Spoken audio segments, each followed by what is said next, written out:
Welcome, I'm Millicent Walker. Tonight, military authorities dismiss fears of possible coup against President Muhammadu Buhari's administration, insist armed forces have sworn oath of allegiance to civil authority. Acting President Professor Yemi Osinbajo sheds light on executive orders, asks civil servants to see them as critical for their children's future. Our series on 2 years of the Buhari administration continues today with the focus on security. And at least 34 migrants drowned after falling into the sea from overcrowded boats off Libya's coast. On business news tonight, analysts calls Buhari administration says government's inaction slows down economic performance. While on sports news, the Channel's International Kids Cup enters its crucial stage as quarterfinalists emerge.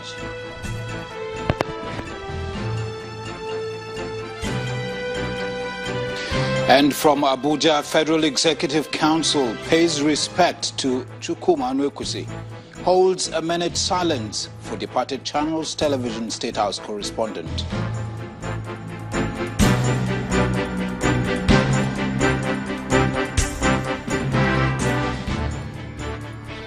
And we begin with the Defense Headquarters allaying fears of a possible coup against the administration of President Muhammadu Buhari. Well, this assurance was given by the Director of Defense Information, Major General John Enenche, who addressed journalists in Abuja. He insisted that there was nothing like the military planning a coup, as they have all sworn to the oath of allegiance to the Constitution and civil authority. This clarification is coming on the heels of the claim by the Chief of Army Staff, Lieutenant General Tukur Buratai, that some politicians were meeting military officers for undisclosed reasons. Let me assure all Nigerians and lovers of this country that the armed forces is and will remain totally loyal to the Commander-in-Chief of the Federal Republic of Nigeria and in complete subordination to civil rule. Furthermore, all fears about a coup should be allayed as a contemporary Nigerian military is abreast with the best international practices in governance, which is democracy. In this regard, the military, high and other levels of command will continue to ensure effective training and administration to ensure that the armed forces of Nigeria retain its place of pride amongst the military globally. In the meantime, the acting president has been explaining the recently signed executive orders to civil servants, asking them to see it as a personal policy for the future of their children. Professor Yemi Osinbajo said this when he met with some civil servants in Abuja, adding that the orders are expected to change some of the ways government business and operations are conducted in the country. On May 18, 2017, Acting President Professor Yemi Osinbajo signed an executive order on transparency and improving the business environment in Nigeria. However, civil servants are key to the implementation of these orders.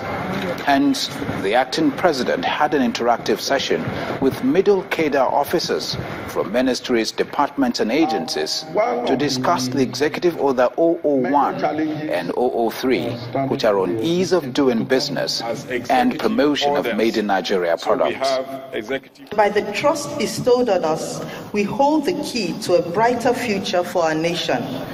We should therefore demonstrate a high level of loyalty, patriotism, and support to the implementation of this policy direction of government. I think we're doing it because this is something that is good for Nigeria, good for Nigerians, and the World Bank rankings only underscores and further reinforces that. The civil servants had an opportunity to clarify some concerns and make suggestions on how the orders can effectively be implemented. The idea is for them to take ownership and better coordinate the orders, and the acting president emphasized that in his speech. Government policy is policy. This must for us be personal policy. It is what determines how we ourselves will do well, how our children will prosper in this land. And as I said earlier, it will not depend on how much we pray or fast. It will depend on how we plan for the future by doing what is necessary today. We must do it today. Must be personal policy for you and I. Government is hoping to use these orders to place Nigeria among the top 100 countries in the World Bank's Ease of Doing Business ranking by May 2019. Former President Goodluck Jonathan says the implementation of the recommendations of the 2014 National Conference will answer key challenges currently facing Nigeria. The former president was speaking during the Golden Jubilee Anniversary Lecture in Port Harcourt, the River State capital. Our correspondent Emmanuel Ere reports. Dealing with the issues of national unity, cohesion and progress are the focus of the River State Golden Jubilee Anniversary Lecture in Port Harcourt, the state capital. Governor Nyesom Wike, former President Goodluck Jonathan, government officials, political leaders are here to brainstorm on the topic democracy and development in Nigeria. The chairman of the event sets the tone for speeches to come by highlighting some of the mistakes of the past. Negative consensus of our leaders from the three major groups, the West, the East and the North. For the guest lecturer, the national question should not be taken lightly. This is a country of complexities. It's a country of diversities. And the best political system to run a country of that nature is called federalism. Once the belief is there, is for us, talking as brothers and sisters, to sit down and see how that can come about in such a way and manner that every federating unit will know that it has not been abandoned, it has achieved what it has set out for itself, and no state or federating unit feels abandoned. And former President Jonathan believes the nation needs to refocus. Yes, in many areas as a nation we are doing well, but there are still some other areas that agitate the minds of our people. And as a government, you need to address them. I remember in August 2013, Professor Ben Wambweze led the Patriots and met me, and one of the issues they raised was this issue of national conference. Other groups came up, sovereign national conference, and so on and so forth.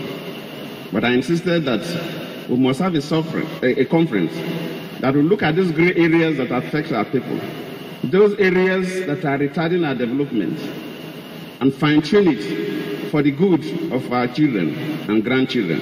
The submission here is that ongoing conversations about solving the national question in Nigeria must continue to be a coded priority across the country. Emmanuel Irei, Channels Television News. Leaders of the Nigeria Labour Congress and Trade Union Congress today joined staff of the Lagos University Teaching Hospital to express their grievances against the management of the institution. Besides the usual complaints of patient welfare and staff remuneration, the workers also raised concerns over staff security. Our correspondent Mary Alala Yusuf has more. It's not uncommon to see protests at the Lagos University Teaching Hospital. What's unusual is the fact that the main gates to the institution is locked, trapping some demonstrators in while others are left outside. The CMD directed CSO to lock the gate, and I told him this is a public place. That does not deter the protesters from expressing themselves. A doctor was beaten up by patient relation right in the hospital. The current chief medical director, there is a lot of problem with his appointment. Number one, is already above 60 years. Public service rule says 60 years or 35 years, whichever comes first. You need sterile instrument to work with. You need lights to power all the machines you are going to use inside the theater. And we are saying that this has not always been the case in Lutz. Some people who are not members of staff have their complaints. Now I'm here to see a patient here. He just put to bed. So to just say hello to her, and then I'm outside here over 35 minutes now. In the process, there's an emergency which has to be taken in through another gate some distance away. The demonstrators have arguments which they consider valid, but the management of the hospital has its defense in the case of the assault and other accusations. Immediately, the man was arrested. That was on Saturday. Immediately, by Monday, he was in court. The man is presently being prosecuted. In terms of our facilities, this administration came in some 2 years ago. To be honest with you, we have actually built on what the previous administration have done. Concerning the tenure of the chief medical director, he has this to say. And professors in University of Lagos, the University of Lagos is 70 years, and they are also in Lutis, they are 70 years. Those who are not in Lagos, just I'll make it clear, those who are not in Lagos, those who are not those who are not professors, and they are academicians, they are lecturers, and they are consultants, they will be here until they are 65 years.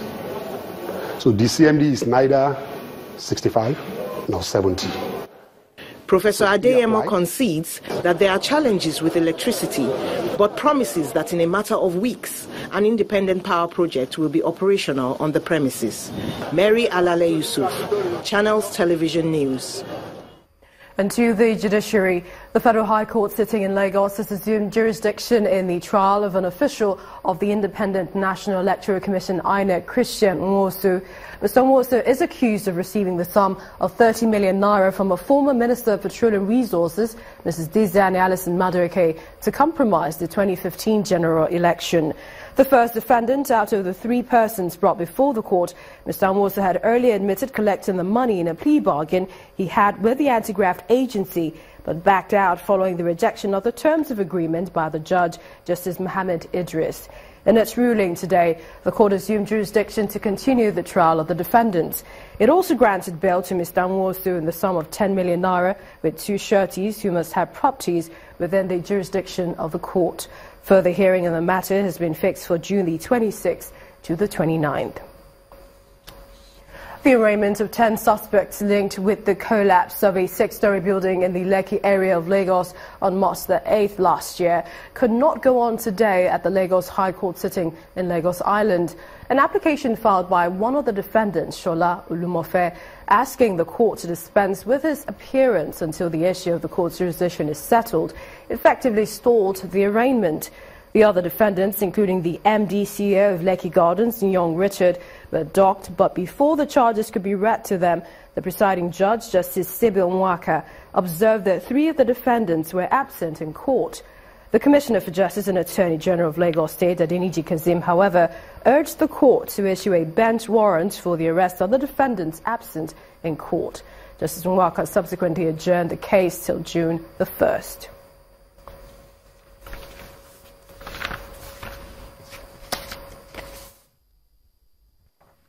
And in the meantime, former President Olusegun Obasanjo is asking the federal government to sustain the ongoing fight against insurgents and other criminals in the country. Chief Obasanjo was speaking at a forum on preventing violent extremism in Nigeria in Abuja. The event was jointly organized by the Office of the National Security Advisor and the World Leadership Alliance known as Club de Madrid. I have always maintained that our narrative should be stick and carrot.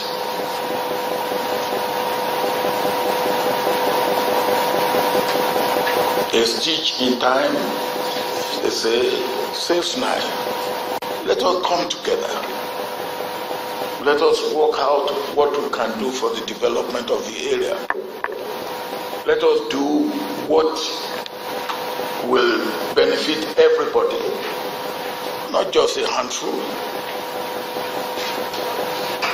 And quarterly, standing before all these people and the ordinary people, we look at the issues concerning the area one by one.